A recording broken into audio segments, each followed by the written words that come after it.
জাতীয় থেকে আন্তর্জাতিক প্রান্তিক জনপদ থেকে নগর চারপাশে ঠিক কী ঘটছে এই মুহূর্তে তাই নিয়ে আমাদের আয়োজন এখন চারদিক।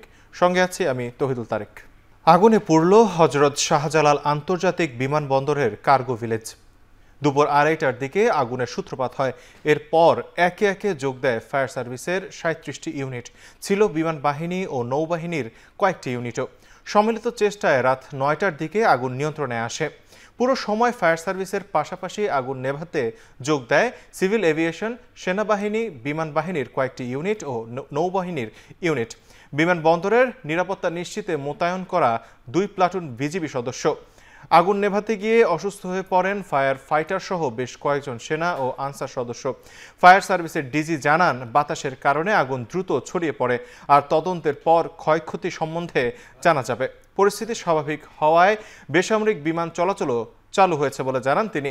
এদিকে আগুনে কি পরিমাণ ক্ষয়ক্ষতি হয়েছে তা জানতে 5 কর্মদিবসের মধ্যে প্রতিবেদন দিতে দায়িত্ব দেওয়া হয়েছে 7 সদস্যের তদন্ত কমিটিকে।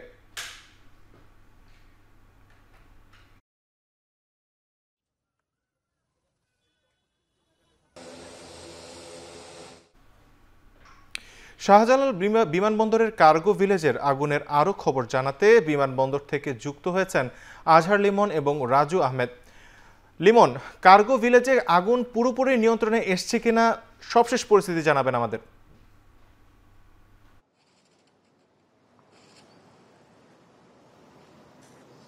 তার একদিন ভর আপনারাও এটি কভার করেছেন। এই মুহূর্তে আমরা যেটি দেখছি যে ভেতর থেকে ওই কার্গো যে টার্মিনাল এর ভেতর থেকে যে গোদাম বা এই কুরিয়ার সার্ভিসগুলোর জন্য যেই ওয়ার হাউসগুলো রয়েছে, সেই ওয়ার হাউসগুলো থেকে এখনও ধোঁয়ার কুণ্ডলী বাইরে বেরিয়ে আসছে এবং সেটি কিন্তু অব্যাহতভাবে আমরা এখানে মোটামুটি রাত 10টার দিকে এসেছি। গেল 2 ঘন্টা ধরে আমরা এই চিত্রই দেখছি। ফায়ার সার্ভিসের পক্ষ থেকে ফায়ার সার্ভিস ডিজি উনি আমাদেরকে সংবাদ সম্মেলন করে জানিয়েছিলেন যে 10:30টার মধ্যে বা 11:30টার মধ্যে এটি পুরোপুরি নির্বাপন সম্ভব হবে। এরপরে নতুন করে আর কোনো তথ্য নেই বা আর কোনো ব্রিফিং করেননি। তো ভেতরের অবস্থা যে কি সেটি তথ্যগত দিক থেকে আমরা তেমন কিছু দিতে পারছি না। তবে যেটি আমরা দেখছি বাইরে থেকে যে ভেতর থেকে ধোঁয়ার কুণ্ডলী এখনও বেরিয়ে আসছে। আইনশৃঙ্খলা রক্ষা বাহিনীর সদস্যরা যারা যে দায়িত্বে ছিলেন তারা সেভাবে দায়িত্ব পালন করে যাচ্ছেন। ফায়ার সার্ভিসের 37টি ইউনিট তো কাজ করেই যাচ্ছে, ভেতরে তারা এখনও পানি ঢালছে। আর বিমান বাহিনী সহ সিভিল এভিয়েশনের যে সমস্ত বিভাগগুলো রয়েছে তারাও এটি নিয়ে কাজ করছে। যেটি ফায়ার ডিজি যেটি প্রশ্নের উত্তরে সাংবাদিকদের জানিয়েছিলেন যে এই গেল যে প্রায় 10 ঘন্টা ধরে এই আগুনটি যে জ্বলছে এবং বিমানবন্দরের মতো কেপিআই বা বিশেষ সংরক্ষিত এলাকায় এই ধরনের একটা অগ্নিকাণ্ড এত সময় ধরে যে জ্বলতে থাকা বা এত সময় ধরে যে নেভানো যে যায়নি, এই সমস্ত প্রশ্নের উত্তর উনি বলেছেন যে শুরুতে আসলে কিছু ব্যাপার বেগ পেতে হয়েছে। বিশেষ করে এখানে প্রায় 60টির মতো কুরিয়ার সার্ভিস, আন্তর্জাতিক কুরিয়ার সার্ভিস কাজ করে। তাদের জন্য বিভিন্ন যে আলাদা আলাদা যে স্লট বরাদ্দ রয়েছে, ওয়্যার হাউস রয়েছে, সেগুলোর তালা ভাঙতে বেশ দেরি হয়েছে। এটা একটা কারণ। আরেকটা কারণের কথা উনি বলেছেন যে ভেতর থেকে বেশ দমকা বাতাস আসছিল, যেগুলো আগুনকে ছড়িয়ে দেওয়ার ক্ষেত্রে বা আগুনকে উস্কে দিয়েছে। এই সমস্ত কারণের কথা উনি বলেছেন। ক্ষয়ক্ষতির ব্যাপারে উনি সুনির্দিষ্ট তথ্য দিতে পারেননি এবং বাণিজ্য উপদেষ্টা যিনি তিনিও কিন্তু জানিয়েছেন যে এগুলোর ব্যাপারে জানানো হবে, ক্ষয়ক্ষতি নিরূপণ করা হবে এবং ব্যবসায়ী যারা আছেন, বিশেষ করে আমদানিকারক যারা আছেন, তাদের ক্ষয়ক্ষতি বা কিভাবে কি করা যায় এই ব্যাপারগুলো নিয়ে তারা সচেষ্ট আছেন। এবং ওনার বক্তব্যে যেটি তখন ছিল যে এই মুহূর্তে তাদের প্রধান কাজ বিমানবন্দর সচল করা। সেই জায়গায় আমরা দেখছি যে এখনও বিমানবন্দর যে পুরোপুরি সচল হয়েছে সেটি কিন্তু বলা যায় না। বিমান ওঠা নামা পুরোদমে শুরু হয়েছে সেই ব্যাপারটিও আমরা দেখছি না। তবে কয়েকটি ফ্লাইট কিন্তু এখানে অবতরণ করেছে এবং বেশ কিছু ফ্লাইট কিন্তু বাতিল হয়েছে এবং বলা যায় যে বেলা 2টার পর থেকে কিন্তু এখান থেকে কোনো ফ্লাইট ছেড়ে যায়নি, যেই কারণে এই ফ্লাইটগুলোর নতুন করে কিভাবে রিশিডিউল করা হবে, নতুন করে কিভাবে সূচি নির্ধারিত হবে, এই কাজগুলো বিমানবন্দর কর্তৃপক্ষ এখানে করছেন। আর পাশাপাশি এই যে ওয়্যার হাউস এর ভিতরে ঢোকার জন্য বা ভিতরের ক্ষয়ক্ষতি নিরূপণের জন্য এখন কি পরিস্থিতি, এগুলোর জন্য এগুলোর কাজ করে যাচ্ছে ফায়ার সার্ভিস সহ বিভিন্ন দল।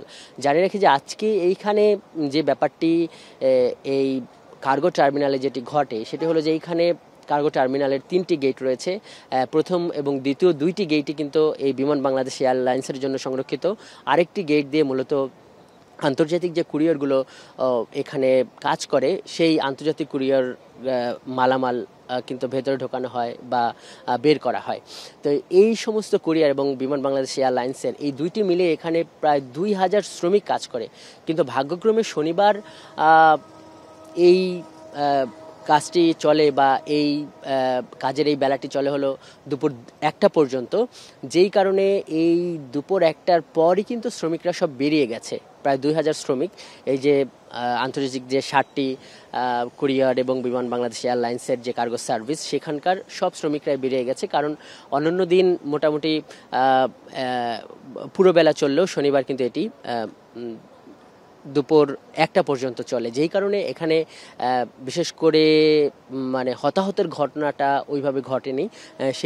সেই ধরনের একটা পর্যবেক্ষণ আসছে এবং যেটি কিন্তু পরবর্তীতে হয়তো এই যে ভেতর থেকে যারা পর্যবেক্ষণ করে আসবেন কিংবা সাংবাদিকদের ঢুকতে দেওয়া হলে সেই ব্যাপারগুলো কিন্তু আরও স্পষ্ট হওয়া যাবে।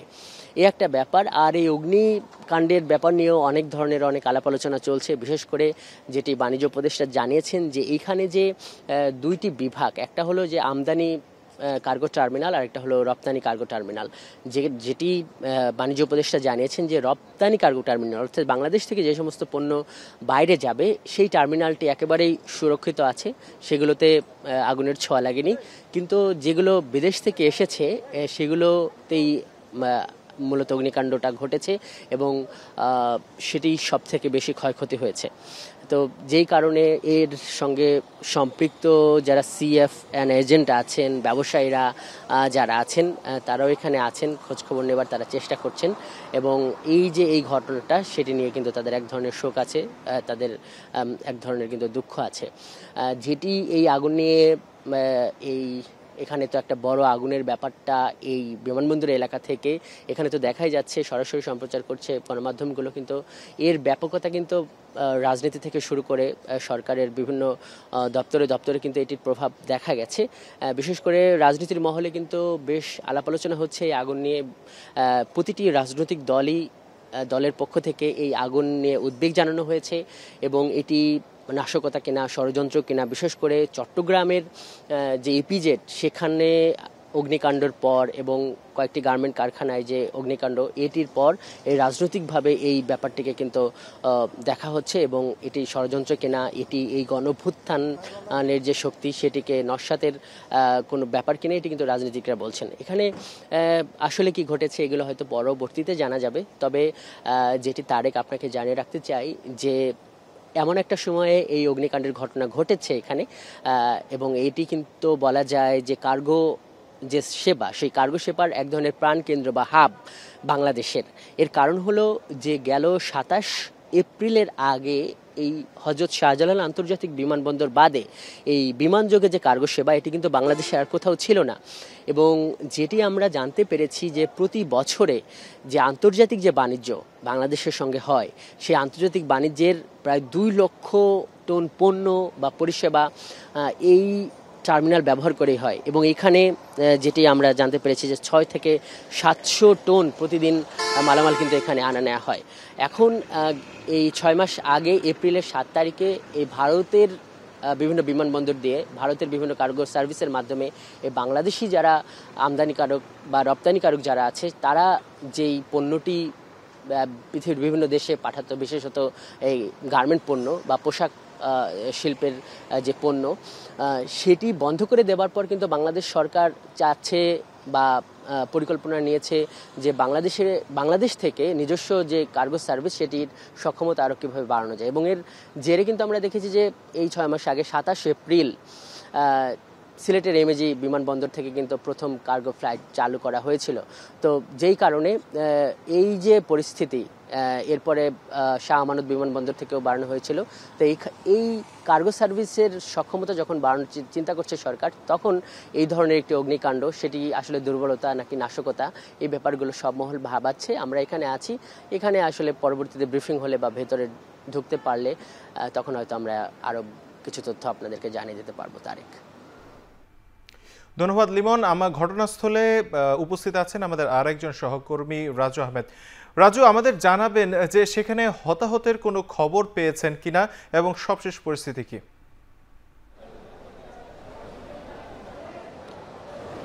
তারেক, বিমানবন্দরের চাতালে জ্বলে ওঠা আগুনে কয়েক হাজার যাত্রীর যাত্রাপথ কিন্তু থমকে গেছে। একটি চৌকাঠ পেরিয়ে যখন হাজার মাইল দূরত্ব পাড়ি দেওয়ার কথা ছিল, সেই পাড়ি বিপরীতটা হয়ে কিন্তু এখন ভোগান্তিতে পরিণত হয়েছে। এই মুহূর্তে এখানে দেখছেন যে কয়েক হাজার যাত্রী কিন্তু তারা অপেক্ষা করছে। কারো শিডিউল দিলেও সেই শিডিউল আসলে সঠিকভাবে নির্ধারিত সময় হবে কিনা সেই নিয়ে কিন্তু যাত্রীরা শঙ্কিত, এবং যাদের ফ্লাইট ভোরের দিকে রয়েছে তারাও কিন্তু শঙ্কিত। আসলে এই যে বাড়তি চাপের কারণে, অর্থাৎ দীর্ঘ সময় যেহেতু ফ্লাইট ওঠানামা বন্ধ ছিল, 9টার পর চালু হয়েছে, তো শিডিউল বিপর্যয়ের কারণে আসলে যাদের ভোরের দিকে ছিল ফ্লাইট তারাও কিন্তু শঙ্কাতে আছে যে তাদের সেই যাত্রাপথটি অনিশ্চিত কিনা বা সেটি আসলে সম্পূর্ণ হবে কিনা।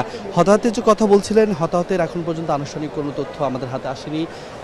ফায়ার সার্ভিস বা দায়িত্বরত বেবিচকের পক্ষ থেকেও এমন কোনো তথ্য আমাদেরকে দেওয়া হয়নি। তবে এখনকার সবশেষ পরিস্থিতি যদি জানাই, যে শিডিউল বিপর্যয়ের কথা বলা হচ্ছিল, তো 9টার পর যে ফ্লাইট ওঠানামা শুরু হয় তারপর থেকে কিন্তু খুব দ্রুতই চেষ্টা করা হচ্ছিল যে এখান থেকে যে গাড়িগুলো, অর্থাৎ যে ফ্লাইটগুলো শিডিউল বিপর্যয়ের মধ্যে পড়েছে সেগুলো হয়েছে, এবং বেশ কিছু তথ্য আমরা পেয়েছি যেগুলো বেশ কিছু ফ্লাইটের শিডিউল পরিবর্তন করা হয়েছে, অর্থাৎ যেগুলোকে বিভিন্ন সময় আজকে রাত 12টা বা 11টা নাগাদ যাওয়ার কথা ছিল সেই ফ্লাইটগুলো পরিবর্তন করে কিন্তু এগুলো আগামীকাল সকাল দুপুর বিকেল পর্যন্ত শিডিউল আবার নির্ধারণ করা হয়েছে। এখনকার পরিস্থিতি খুব দ্রুত গতিতেই এখানে যাত্রী ভেতরে প্রবেশ করানো হচ্ছে, অর্থাৎ কাঙ্ক্ষিত সময় যেটি রয়েছে সেই সময়টিও কিন্তু এখন পর্যন্ত নির্ধারিত নয়। যারা প্রবেশ করছেন তারাও কিন্তু বেশ শঙ্কার মধ্যে রয়েছেন, আসলে তাদের নির্ধারিত সেই সময় আসলে ঠিক থাকবে কিনা বা তাদের ফ্লাইটটি তারা ঠিকমতো পাবে কিনা। আবার যারা এখানে যেহেতু এই অগ্নিকাণ্ড ঘটার পরেই মানুষজন আগেভাগে আসার চেষ্টা করেছে, বিভিন্ন জটিলতার কারণে আগেভাগে আসার চেষ্টা করলেও কিন্তু পুরো সময় জুড়ে তাদের ভোগান্তি, অর্থাৎ একদিকে যেমন স্বজন ছেড়ে যাওয়ার যে বেদনা, সেই বেদনাটি এই ভোগান্তি কিন্তু আরও একটু বাড়িয়ে দিয়েছে। অর্থাৎ যেখানে এখন বিভিন্ন দেশে থাকার কথা ছিল, বিভিন্ন জায়গায় অনেকের কর্মস্থলে যোগ দেওয়ার কথা ছিল, সেটির বিপরীতে কিন্তু এই বিমানবন্দরে কনক্রিটে বসে তারা সময় পার করছেন। এতে কিন্তু তারা বলছেন যে একদিকে যেমন শঙ্কা, ভয়, আতঙ্ক, ব্যথা, অন্যদিকে কিন্তু এই ভোগান্তি তাদের যে যাত্রাপথের যে কষ্ট সেটি আরও বাড়িয়ে তুলছে। অর্থাৎ আগামীতে কখন নাগাদ কেউ এমন সংখ্যা প্রকাশ করছেন যে কখন নাগাদ মূলত তারা ফ্লাইট পাবে বা আদৌ পাবে কিনা বা আজকে হবে কিনা এটি তারা নিশ্চিত। অর্থাৎ দূর দূরান্ত থেকে যারা এসেছেন, দেশের বিভিন্ন প্রান্ত থেকে যারা এসেছেন, তারা কিন্তু বেশ শঙ্কিত যে রাতে যদি আসলে তাদের ফ্লাইটটি নিশ্চিত না হয় বা তারা উড়াল দিতে না পারে, এই স্বজনদের নিয়ে বা স্বজন তারা আসলে কোথায় থাকবেন এ নিয়েও কিন্তু চিন্তিত মনে হয়েছে অনেকে, এবং তারা কিন্তু এই অভিযোগগুলো করেছেন। অর্থাৎ এই নির্ধারিত সময়ের মধ্যেই বোর্ডের মধ্যে যে তথ্যগুলো মূলত আসছে, বহির্গমন বা এই চেকিংয়ের যে তথ্যগুলো আসছে সেগুলো দেখে তারা নিশ্চিত হচ্ছেন যে তাদের ফ্লাইটটি কখন। আনুষ্ঠানিকভাবে যে কোম্পানিগুলো রয়েছে যাদের মাধ্যমে আসলে তারা যাচ্ছেন বা বেবিচকের পক্ষ থেকে তাদের আনুষ্ঠানিকভাবে কোনো তথ্য না জানানো কিন্তু অনেকে ক্ষোভ প্রকাশ করেছেন। যে তথ্যগুলো মূলত স্ক্রিনে ভেসে আসা, বাহিরে যে ডিপাচার বা আউট টাইমের যে টিভিগুলো রয়েছে, স্ক্রিনগুলো রয়েছে, সেগুলোতে যে তথ্যগুলো আসছে সেই তথ্যগুলো দেখেই মূলত যাত্রীরা নিশ্চিত হচ্ছেন যে আসলে তাদের যাত্রার সময়টি আসলে কখন বা কিভাবে হবে। ফলে এই অগ্নিকাণ্ড ঘটার পর থেকেই, অর্থাৎ দুপুর থেকে যে ফ্লাইটগুলো শিডিউল বিপর্যয়ের মধ্যে পড়েছে বা ওঠানামা করতে পারেনি, সেগুলোর মধ্যে বেশ কিছু ফ্লাইট কিন্তু তাদের সময় পরিবর্তন করেছে, এবং একই সঙ্গে সময় পরিবর্তনের পাশাপাশি ফ্লাইট পরিবর্তনের তথ্যও কিন্তু আমাদের কাছে এসেছে, এবং অনেকেই দুপুর থেকে এখন অপেক্ষা করে কিছুক্ষণ আগে বা এখনও অনেকেই চলে যাচ্ছেন। এই যে দীর্ঘ সময় পর আসলে তারা চলে যাচ্ছেন, এর থেকে তাদের যে অনিশ্চয়তা দেখা দিয়েছে, এর থেকে তারা বেশ ক্ষোভ প্রকাশ করছেন। এই মুহূর্তে আরও কয়েক হাজার যাত্রী কিন্তু এই আন্তর্জাতিক শাহজালাল বিমানবন্দরের যে টার্মিনাল 2-এর অর্থাৎ প্রবেশ পথ, 6টি যে প্রবেশ পথ, সেই 6টি প্রবেশ পথে তারা ভিড় করছেন। খুব দ্রুতগতির সঙ্গে প্রবেশের চেষ্টা করলেও কিন্তু বিভিন্ন চেকিং, বিভিন্ন নিরাপত্তার স্বার্থে যে চেকগুলো করা হয়ে থাকে, তল্লাশি করা হয়ে থাকে, সেই জায়গায় কিন্তু কিছুটা বিলম্ব হচ্ছে। আরও একটি বিষয় যেটি হচ্ছে যে ব্যাপক নিরাপত্তার জন্য কিন্তু এখানে স্ক্যানার ব্যবহার করা হয়েছে, অর্থাৎ কিউআর কোড স্ক্যান সহ বিভিন্ন বিষয়ে তারা নিশ্চিত করার চেষ্টা করেছে। এতে করে এতে করে আরও বেশ কিছু সময় আসলে লাগতে পারে এই যে যাত্রী জটলাটি যেটি রয়েছে সেটি শেষ হতে। অর্থাৎ এখন পর্যন্ত যারা এখানে অপেক্ষা করছে তাদের অনেকে নিশ্চিত নয় যে তাদের আসলে যাত্রাপথ আজকে তারা উড়াল দিতে পারবে কিনা, তাদের যাত্রাটি আসলে কখন কিভাবে হবে এটি কিন্তু নিশ্চিত নয়। এবং যাদের নির্ধারিত সময় রয়েছে ভোরে, তারাও কিন্তু নিশ্চিত নয় যে তারা আজকে উড়াল দিতে পারবে কিনা বা তাদের গন্তব্যে পৌঁছাতে পারবে কিনা। তারাই গিয়েছিল আসলে বিমানবন্দর থেকে আমার কাছে সর্বশেষ। শাহজালাল আন্তর্জাতিক বিমানবন্দর থেকে সেখানকার সবশেষ পরিস্থিতি জানাচ্ছিলেন সহকর্মী রাজু আহমেদ। হযরত শাহজালাল আন্তর্জাতিক বিমানবন্দরের কার্গো ভিলেজে অগ্নিকাণ্ডের ঘটনার প্রভাবে অচল অবস্থা দেখা দেয় দেশের বিভিন্ন বিমানবন্দরে। তবে শাহজালালে কার্যক্রম শুরু হওয়ার পর অভ্যন্তরীণ বিমানবন্দরগুলোর কার্যক্রমও ধীরে ধীরে স্বাভাবিক হয়। সিলেট ওসমানী আন্তর্জাতিক বিমানবন্দরের পরিচালক জানান, অচল অবস্থা দেখা দিলেও রাত 9:22 নভো এয়ারের একটি ফ্লাইট ঢাকার উদ্দেশ্যে সিলেট বিমানবন্দর ছেড়ে যায়। এছাড়া সিঙ্গাপুর ও রিয়াদ থেকে আসা দুটি ফ্লাইট জরুরি অবতরণ করে রাত 10টার পরপর ফ্লাইট দুটি ঢাকার উদ্দেশ্যে ছেড়ে যায়। পাশাপাশি একে একে ঢাকার উদ্দেশ্যে উড়াল দেয় অভ্যন্তরীণ ফ্লাইটগুলো। এর আগে বিকেল ও সন্ধ্যায় সিলেট ওসমানী আন্তর্জাতিক বিমানবন্দরে জরুরি অবতরণ করে রিয়াদ থেকে আসা বাংলাদেশ বিমান, সিঙ্গাপুর ও মালে থেকে আসা আন্তর্জাতিক 3টি ফ্লাইট। এদিকে সৈয়দপুর বিমানবন্দর থেকে বেলা 3টার পর মোট 6টি বিমান ছেড়ে যাওয়ার কথা ছিল। শাহজালাল আন্তর্জাতিক বিমানবন্দরে আগুনের ঘটনায় দুপুরের পর আর কোনো বিমান আসেনি। এরপর ঠিক 6 ঘন্টা দেরিতে রাত 9:09 ঢাকার উদ্দেশ্যে ছেড়ে যায়। ঢাকায় অপেক্ষমান থাকা 5টি ফ্লাইটের মধ্যে 2টির যাত্রা বাতিল করা হয়, বাকি 3টি রাত 11টার পর সৈয়দপুর বিমানবন্দরে পৌঁছে এবং পর্যায়ক্রমে ছেড়ে যায়। এর মধ্যেই ঢাকার উদ্দেশ্যে যাওয়া যাত্রীদের অনেকেই টিকিট বাতিল করেন। বাতিল হওয়া বিমানের যাত্রীদের সমন্বয় করে পরে ঢাকায় পাঠায় এয়ারলাইন্সগুলো। এছাড়া 8টি ফ্লাইট ঢাকায় নামতে না পেরে চট্টগ্রামের শাহ আমানত বিমানবন্দরে অবতরণ করে। পাশাপাশি আটকা পড়ে ঢাকাগামী 4টি ফ্লাইট, তার মধ্যে 2টি চট্টগ্রাম থেকে ঢাকামুখী অভ্যন্তরীণ ফ্লাইট ছিল। অপর 6টি ফ্লাইটের একটি ব্যাংকক থেকে আরেকটি মধ্যপ্রাচ্য থেকে ঢাকায় অবতরণ করার কথা ছিল।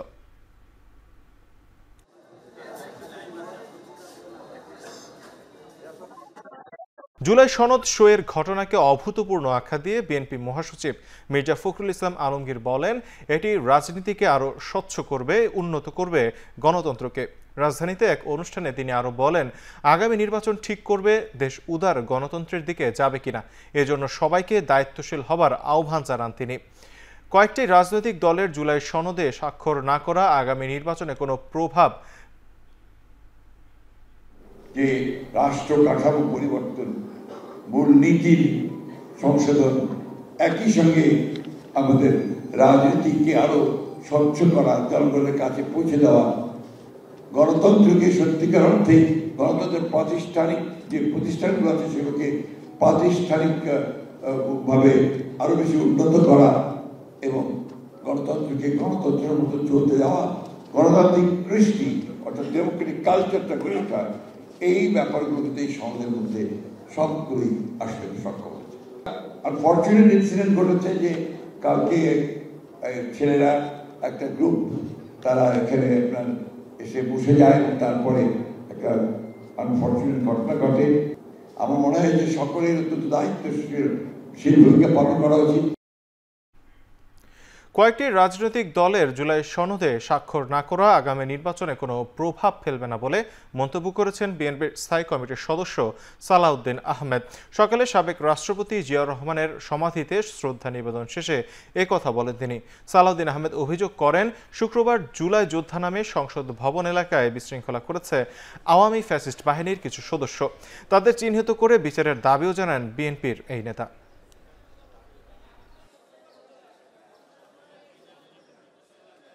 তিনটি কি চারটি বাম রাজনৈতিক দল স্বাক্ষর অনুষ্ঠানে যেতে পারে না।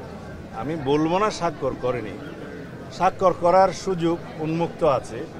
আশা করি তারা ভবিষ্যতে সনদে স্বাক্ষর করবে না। আমাদের আগামী নির্বাচনের জন্য এটা বড় কোনো প্রভাব ফেলবে না। আমরা মনে করি সহনশীলতা সবার মধ্যে আসবে। হয়তো তাদের কিছু দাবি দেওয়া আছে, সেটা সরকারের সাথে আলাপ আলোচনা করবে। এক পর্যায়ে তারাও জুলাই সনদে স্বাক্ষর করবে বলে আমরা বিশ্বাস করি। এনসিপি নয়, বরং যারা জুলাই সনদে সই করেছে তারাই জনগণ থেকে ছিটকে গেছে বলে মন্তব্য করেছেন এনসিপির আহ্বায়ক নাহিদ ইসলাম। দুপুরে সংবাদ সম্মেলনে দলের সদস্য সচিব আক্তার হোসেন বলেন, জুলাই সনদের আইনি ভিত্তির দাবিতেই অনড় থাকবে এনসিপি। কোনো দলের চাপে ঐক্যমত্য কমিশন যেন জুলাই সনদের আইনি ভিত্তি দেওয়ার অবস্থান থেকে সরে না আসে। ঐক্যমত্য কমিশন যেন কোনো ধরনের রাজনৈতিক চাপে বা কোনো দলের প্রতি পক্ষপাতমূলক আচরণের কারণে জুলাই সনদের আইনি ভিত্তি প্রদানের জায়গা থেকে সরে না আসে, এমত অবস্থায় আমরা সরকারের কাছে দাবি জানাই, অবিলম্বে জুলাই সনদের আইনি ভিত্তি প্রদান করতে জুলাই সনদ বাস্তবায়ন আদেশের খসড়া জাতির কাছে উপস্থাপন করতে হবে। জাতীয় রাজনীতি থেকে ছিটকে যাওয়ার যে বিষয়টা আমরা বরং দেখি, যারা গতকালকের অনুষ্ঠানে গিয়েছিল, গতকালকে যে প্রক্রিয়ায় স্বাক্ষর নিয়েছে, গণ অভ্যুত্থান থেকে এবং জনগণ থেকে তারা ছিটকে গিয়েছে। সম্পূর্ণ আলাদা একটি রাজনৈতিক অবস্থান থেকে, গণ অভ্যুত্থানের এবং একটি গণতান্ত্রিক অবস্থান থেকে গতকালকের অনুষ্ঠানে যায়নি এবং আমাদের এই বর্তমান দাবিগুলো আমরা উপস্থাপন করছি। এদিকে বিএনপি নেতা সালাউদ্দিন আহমেদ দাবি করেছেন, ফ্যাসিস্টের দোসর বিষয়ে তার বক্তব্যের অপব্যাখ্যা করা হয়েছে। এ সময় তিনি প্রশ্ন রাখেন, জুলাই যোদ্ধারা কেন বিশৃঙ্খলার দায় দায়িত্ব নিজের কাঁধে নিতে চাচ্ছে। শনিবার অ্যাসোসিয়েশন অব ইঞ্জিনিয়ার্স বাংলাদেশ অ্যাবের উদ্যোগে গণতান্ত্রিক উন্নত বাংলাদেশ বিনির্মাণে প্রকৌশলীদের ভূমিকা শীর্ষক আলোচনায় তিনি বলেন, জুলাই সনদের মতো ঐতিহাসিক অনুষ্ঠানকে বানচাল করতে জুলাই যোদ্ধাদের দাবি মেনে নেয়ার পরেও তাদের মধ্যে মিশে জুলাই সনদের অনুষ্ঠান বানচালের চেষ্টা করেছে একটি পক্ষ। এ সময় নির্বাচন নিয়ে বিএনপির এই নেতা বলেন, অনেকে মনে করে নির্বাচন বিলম্ব হলে তারা ক্ষমতায় আসবে। বর্তমানে যারা ক্ষমতার কেন্দ্রে আছেন তাদের অনেকেও মনে করেন নির্বাচন বিলম্বে হলে তার ক্ষমতা বেশি সময় থাকতে পারবে। সুন্দর রাজনীতির দৃষ্টান্ত রাখতে পারলেই কেবল দেশের মানুষ ভরসা রাখবে বলে মন্তব্য করেন সালাউদ্দিন আহমেদ। জুলাই যোদ্ধারা কেন নিজেরা সেই বিশৃঙ্খলার দায় দায়িত্ব নিজের কাঁধে নিতে চাচ্ছে? আওয়ামী ফ্যাসিস্ট বাহিনী গতকালকের অনুষ্ঠানকে কলঙ্কিত করার জন্য, পারলে বানচাল করার জন্য চেষ্টা করেছে। আমি বলেছি তাদের কথা, যে বাংলাদেশের পক্ষের কোন শক্তি, জুলাইয়ের গণ অভ্যুত্থানের কোন শক্তি, কোন সংগঠন, কোন ব্যক্তি এই বিশৃঙ্খলা সৃষ্টি করতে পারে না। ফেব্রুয়ারিতেই জাতীয় নির্বাচন অনুষ্ঠিত হবে। কেউ তা কলুষিত করার চেষ্টা করলে যতই ক্ষমতাধর হোক রেহাই পাবে না বলে মন্তব্য করেছেন ইসি মোহাম্মদ আনোয়ারুল ইসলাম সরকার। দুপুরে সুনামগঞ্জে কর্মশালায় তিনি আরও বলেন, নির্বাচন কমিশন ও সরকার ফেব্রুয়ারিতে দেশে নির্বাচন দিতে প্রস্তুত রয়েছে। বর্তমানের নির্বাচন কমিশন যে কোনো মূল্যে আসন্ন নির্বাচনকে অবাধ ও সুষ্ঠু করতে অঙ্গীকারবদ্ধ। ফেব্রুয়ারিতে নির্বাচনটা হচ্ছে এবং নির্বাচন কমিশন, সরকারের প্রতিটি অর্গান এ বিষয়ে সোচ্চার এবং সচেতন। এই নির্বাচনকে কলঙ্কিত করার চেষ্টা করলে, কলুষিত করার চেষ্টা করলে তাকে রেহাই দেওয়া হবে। দেশের মানুষ যেন শাপলা চত্বরের শহীদদের ভুলে না যায়, তার জন্য শহীদদের নাম স্থায়ী অবকাঠামোতে লিখে রাখতে সরকার উদ্যোগ নিয়েছে বলে জানিয়েছেন উপদেষ্টা আসিফ মাহমুদ সজীব ভুইয়া। এদিকে গণহত্যার দায়ে শেখ হাসিনা ও তার সহযোগীদের দ্রুত বিচারের দাবি জানিয়েছেন জামায়াতের সেক্রেটারি জেনারেল মিয়া গোলাম পরওয়ার। সকালে ওসমানী মিলনায়তনে শাপলা চত্বরে হত্যাযজ্ঞে শহীদ পরিবারের মাঝে চেক বিতরণ অনুষ্ঠানে এসব বলেন তারা। একই অনুষ্ঠানে এবি পার্টির চেয়ারম্যান মুজিবুর রহমান মঞ্জু বলেন, 5 মের শাপলার ঘটনা ও 24-এর 5 আগস্ট একই সূত্রে গাঁথা। অভ্যন্তরীণ কোন পরিস্থিতিতে আসলে একটা জটিল পরিস্থিতি ধারণ করতে পারে, এই বিষয়গুলো আমাদের দায়িত্বশীল নেতৃবৃন্দ একটু মাথায় রাখা দরকার। কারণ সরকার নির্বাচনের দিকে দেশকে নিয়ে যাচ্ছে, আবার আমাদের পতিত পরাজিত শক্তি সেই নির্বাচনকে বানচাল করার জন্য, ঠেকানোর জন্য নানান ধরনের অপতৎপরতায় লিপ্ত আছে। 5ই মেতেও গণ অভ্যুত্থান হতে পারত, কিন্তু আমাদের রাজনৈতিক নেতৃত্বের ভুল এবং সমন্বয়ের অভাবে 5ই মে গণ অভ্যুত্থান হয় নাই। আজকে 5ই আগস্টের অভ্যুত্থানের জন্য যারা অংশীদারিত্ব দাবি করছেন, আজকে যারা তাদের ভূমিকার জন্য বাহাদুরি করছেন, 5ই মেতে আপনাদের অনেক ভূমিকা ছিল। সেই সময়কার প্রধানমন্ত্রী ইনু মেননদের নেতৃত্বে 14 দলের নামে যে দোসররা ছিল, ওই রাত্রিতে বিদ্যুৎ বিচ্ছিন্ন করে গুলি চালানো, আর বেনজির সহ সেই সময়ের র্যাব পুলিশেরা যে নিষ্ঠুর মধ্যরাতে যে নির্যাতন করেছিল, ব্লুপ্রিন্ট যারা করেছিল, তাদের বিচারের যে প্রক্রিয়া চলছে, আমরা মনে করি এই বিচার জাতির সামনে যদি দৃষ্টান্তমূলক হয়, ইনশাআল্লাহ ইসলামী উম্মার উপরে আঘাত হানার মতো দুঃসাহস ইনশাআল্লাহ আর কেউ দেখাবে না। স্থানীয় সরকার বিভাগের পক্ষ থেকে ইতিমধ্যে একটি উদ্যোগ গ্রহণ করেছি। যেই ঐতিহাসিক শাপলা চত্বরে 5ই মে যারা শহীদ হয়েছেন তাদের নাম আমরা শাপলা চত্বরে স্থায়ী অবকাঠামোতে লিখিতভাবে রেখে যেতে চাই। বাড়ি ভাড়া বাড়ানো সহ 3 দফা দাবিতে কালো পতাকা নিয়ে মিছিল করেছে এমপিওভুক্ত শিক্ষকরা। তারা বলেছেন, কালো পতাকা মিছিলের মাধ্যমে তাদের প্রতি রাষ্ট্রের অবহেলার প্রতিবাদ জানিয়েছেন। দাবি আদায়ে প্রজ্ঞাপন জারি না হওয়া পর্যন্ত এই আন্দোলন চলবে বলেও জানান তারা। শনিবার দুপুর 12টায় কালো পতাকা নিয়ে শহীদ মিনার থেকে মিছিল নিয়ে শিক্ষা ভবন হয়ে কদম ফোয়ারায় যান শিক্ষকরা। সেখানে বিক্ষোভ সমাবেশ করেন তারা। এ সময় তাদের সাথে একাত্মতা পোষণ করে গণ অধিকার পরিষদের সাধারণ সম্পাদক রাশেদ খান শিক্ষা কমিশন গঠন করে অবিলম্বে শিক্ষকদের দাবি মেনে নেওয়ার আহ্বান জানান। শিক্ষকরা বলেন, কালো পতাকা মিছিলের মাধ্যমে শিক্ষকদের প্রতি রাষ্ট্রের অবহেলার প্রতিবাদ জানিয়েছেন তারা। এদিকে 7 দিন ধরে চলা আন্দোলনে 24 ঘন্টা ধরে অনশনে রয়েছেন শিক্ষকরা। পাশাপাশি সারা দেশের প্রায় 30,000 এমপিওভুক্ত স্কুল, কলেজ, মাদ্রাসা ও কারিগরি শিক্ষা প্রতিষ্ঠানে চলছে কর্মবিরতি। মূল বেতনের ওপর 20% হারে বাড়ি ভাড়া, চিকিৎসা ভাতা 1,500 টাকা এবং কর্মচারীদের উৎসব ভাতা 75% উন্নীত করার 3 দফা দাবি আদায়ে প্রজ্ঞাপন জারি না হওয়া পর্যন্ত এই আন্দোলন চলবে বলেও জানান তারা।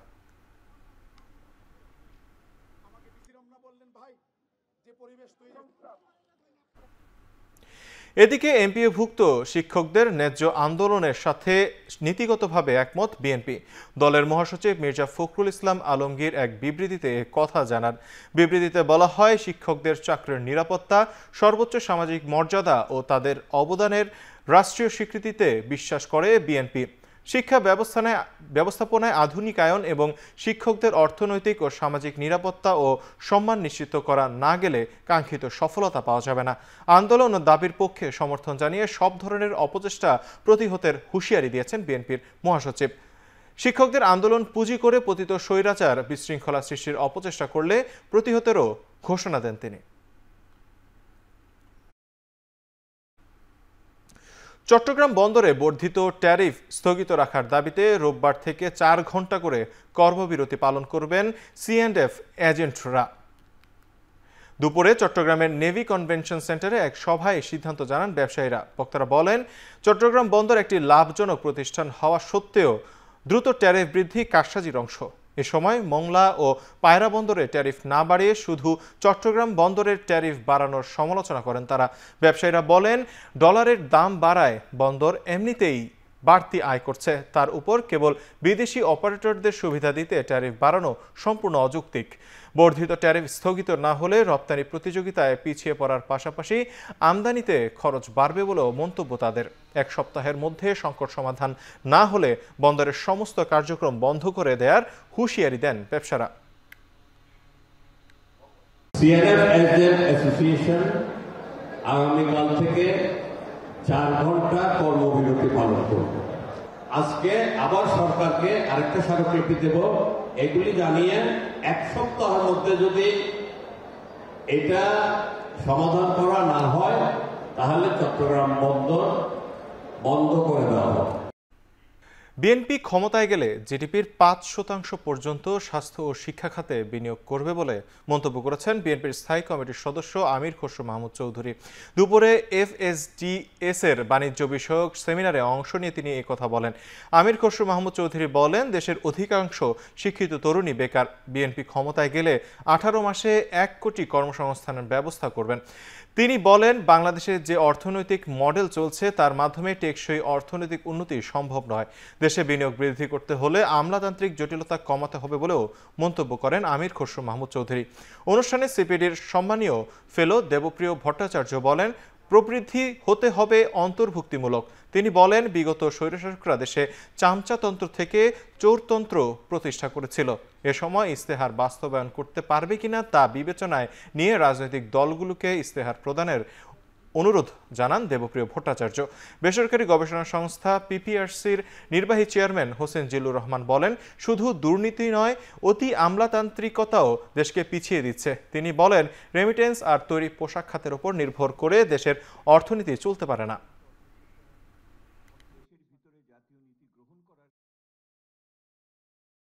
আমাদের এখানে শুধু করাপশন নয়, এই যে over bureaucratized control of the economy, আমাদের যে ফাইল চলে না, আমাদের অ্যাপ্রুভাল প্রসেসগুলো করতে গেলে সুন্দর সুন্দর ওয়ান স্টপ সার্ভিস বলে বহু শব্দ আমরা চালু করেছি, কিন্তু সেই ওয়ান স্টপ সার্ভিস আসলে বাস্তবে দেখা যায় না। যে চামচা পুঁজিবাদ কেমন করে চোরতন্ত্র হয়ে গেল, অনেকে এটাকে চোরতন্ত্রের বদলে লুটপাটতন্ত্রও বলেন, তো এইটার ভালো বাংলা আমি পাইনি। তো এইটাকে আটকাতে হলে, এই যে চোরতন্ত্রকে ভাঙতে হলে কি দিয়ে ভাঙবো, এই যে আমরা বলেছিলাম বর্তমান সরকারের সময়, সেটা হলো যে সংস্কার হলো এটাকে ভাঙার পদ্ধতি। এখন এই সংস্কারের বিষয়ে যে আমরা প্রাথমিকভাবে এই সরকারের কাছ থেকে যে উৎসাহ উদ্দীপনা দেখেছি, পরবর্তীতে এটা ম্রিয়মান হয়ে গেছে, স্তিমিত হয়ে গেছে। ব্যুরোক্রেসির সাথে সিভিলিয়ানের ফিজিক্যাল কন্ট্যাক্ট কমিয়ে আনতে হবে। Online real time people should be able to do their things sitting at home. বাড়িতে বসে তারা যাতে এই কাজগুলো করতে পারে, এগুলো গুড গভর্নেন্স আনতে গেলে আপনাকে অটোমেশনে যেতে হবে। অটোমেশন গভর্নমেন্টের সার্ভিসে, অটোমেশন পাবলিক সার্ভিসে অটোমেটেড হতে, যাতে ফিজিক্যাল কন্ট্যাক্ট সরকারি কর্মকর্তার সাথে যদি আপনি কমাইতে পারেন, করাপশন কমে যাবে। আগামী 2 থেকে 3 বছরের মধ্যে সরকারি সব প্রতিষ্ঠানকে নবায়নযোগ্য জ্বালানির আওতায় আনা হবে বলে জানিয়েছেন পরিবেশ ও বন উপদেষ্টা সৈয়দা রেজওয়ানা হাসান। সকালে রাজধানীর ব্র্যাক সেন্টারে সিপিডি আয়োজিত 3 দিনের জলবায়ু সপ্তাহের উদ্বোধনী দিনের আলোচনায় এই কথা বলেন তিনি। রেজওয়ানা হাসান বলেন, জলবায়ু পরিবর্তনের ঝুঁকি মোকাবেলায় শুধু প্রতিক্রিয়া নয়, বরং দীর্ঘমেয়াদী অভিযোজন কৌশল ও প্যারাডাইম শিফটিং প্রয়োজন। সেমিনারে জলবায়ু পরিবর্তনের সংকট থেকে উত্তরণে করণীয় নিয়ে নিজেদের অভিজ্ঞতার কথা তুলে ধরেন দেশি বিদেশি গবেষক ও অংশীজন সহ নীতি নির্ধারকরা। এ সময় নবায়নযোগ্য জ্বালানির ব্যবহার বাড়ানোর মাধ্যমে কার্বন নিঃসরণ শূন্যের কোটায় নামিয়ে আনার তাগিদ দেন তারা। পাশাপাশি জলবায়ু পরিবর্তনের অভিঘাত মোকাবেলায় বাংলাদেশের প্রস্তুতি ও সক্ষমতা বাড়ানো নিয়ে আলোচনা করেন বক্তারা। বাজেটে অর্থ বরাদ্দ বাড়ানোর পাশাপাশি জলবায়ু পরিবর্তনের জন্য দায়ী বিশ্বের উন্নত দেশগুলোর আর্থিক ক্ষতিপূরণের বিষয়টিও উঠে আসে আলোচনায়। একটা হাঁসের মতো নাম ছিল salt. Government agencies in next 2 to 3 years will have their own renewable energy generation system. নারায়ণগঞ্জের 2500-এ পূর্ব শত্রুতা ও আধিপত্য বিস্তারকে কেন্দ্র করে বিএনপির 2 গ্রুপের সংঘর্ষে টেটা ও গুলিবিদ্ধ হয়ে নারীসহ 15 জন আহত হয়েছে। উপজেলার কালাপাহাড়িয়া ইউনিয়নের খালিয়ারচর গ্রামে সকাল থেকে দুপুর পর্যন্ত এই সংঘর্ষের ঘটনা ঘটে। স্থানীয়রা জানায়, বিএনপির কেন্দ্রীয় সাংগঠনিক সম্পাদক নজরুল ইসলাম আজাদের অনুসারী জহির গ্রুপ ও কালাপাহাড়িয়া ইউনিয়ন বিএনপির সহসভাপতি কবির গ্রুপের মধ্যে দীর্ঘদিন ধরে আধিপত্য বিস্তার নিয়ে বিরোধ চলে আসছিল। সকালে উভয় পক্ষের লোকজন তুচ্ছ ঘটনাকে কেন্দ্র করে দেশীয় অস্ত্রশস্ত্র নিয়ে সংঘর্ষে জড়িয়ে পড়ে। এতে উভয় পক্ষের টেটা ও গুলিবিদ্ধ হয়ে নারীসহ 15 জন আহত হয়েছে। এছাড়া গুরুতর অবস্থায় কয়েকজনকে ঢাকা মেডিকেল কলেজ হাসপাতালে ভর্তি করা হয়েছে। খবর পেয়ে ঘটনাস্থলে গিয়ে পুলিশ পরিস্থিতি নিয়ন্ত্রণে আনে। অতিরিক্ত পুলিশ মোতায়েন করা হয়েছে, তবে এখনো কোনো অভিযোগ পাওয়া যায়নি বলে জানায় পুলিশ।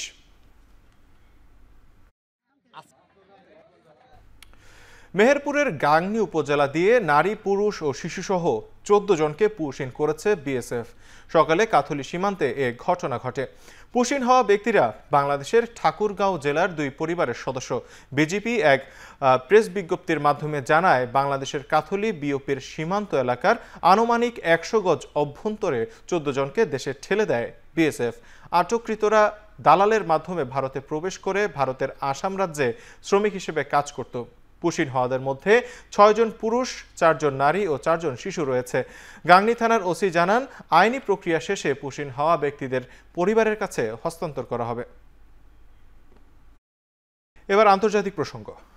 ইউক্রেনের যুদ্ধ বন্ধে হোয়াইট হাউসে মার্কিন প্রেসিডেন্ট ডোনাল্ড ট্রাম্পের সাথে বৈঠকের পর খালি হাতেই ফিরতে হলো ইউক্রেনের প্রেসিডেন্ট ভলোদিমির জেলেনস্কিকে। শক্তিশালী ক্ষেপণাস্ত্র ছাড়াই ইউক্রেন যুদ্ধ বন্ধ করা সম্ভব বলে আশা প্রকাশ করেছেন ট্রাম্প। পাশাপাশি স্থায়ী শান্তি প্রতিষ্ঠায় রাশিয়া ইউক্রেন দুই দেশের প্রেসিডেন্টকে আলোচনার মাধ্যমে সিদ্ধান্ত নেয়ার আহ্বান জানান। স্থানীয় সময় শুক্রবার হোয়াইট হাউসে জেলেনস্কির সাথে বৈঠকে এসব কথা বলেন ট্রাম্প। বৈঠকের আগে রুশ প্রেসিডেন্ট ভ্লাদিমির পুতিনের সাথে ফোনে কথা বলেন তিনি। ফোন আলাপের পর পুতিন যুদ্ধ বন্ধে আগ্রহী বলে জানান ট্রাম্প। আর বৈঠক শেষে যুদ্ধ বন্ধে ট্রাম্পের ভূমিকার প্রশংসা করেন জেলেনস্কি।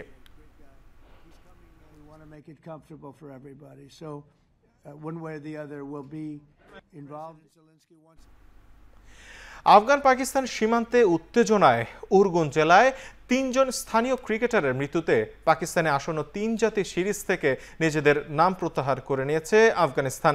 গেল মাসেই পাকিস্তান, আফগানিস্তান ও শ্রীলঙ্কাকে নিয়ে ৩ জাতি সিরিজ আয়োজনের পরিকল্পনা করে পাকিস্তান ক্রিকেট বোর্ড। টি-20 ফরম্যাটে অনুষ্ঠিত হবার কথা ছিল এই টুর্নামেন্ট।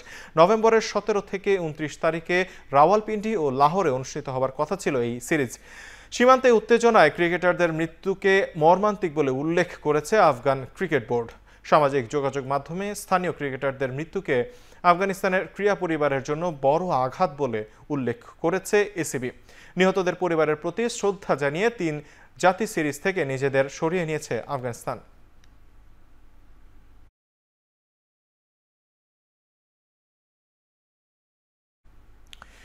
ডিউক অব ইয়র্ক সহ সকল রাজকীয় উপাধি ত্যাগ করার ঘোষণা দিয়েছেন ব্রিটিশ প্রিন্স অ্যান্ড্রু। স্থানীয় সময় শুক্রবার তার বিবৃতির বরাতে বাকিংহাম প্যালেস এ তথ্য জানিয়েছে।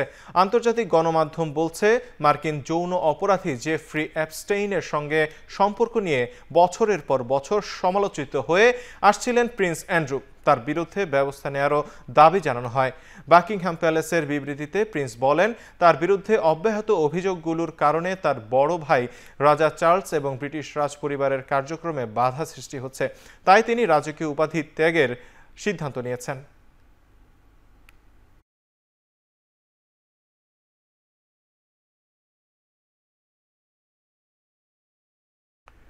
প্রয়াত লিবিয়ান নেতা মুয়াম্মার গাদ্দাফির ছোট ছেলে হানিবল গাদ্দাফিকে $11 মিলিয়ন জরিমানার বিনিময়ে জামিনে মুক্তি দিয়েছে লেবাননের আদালত।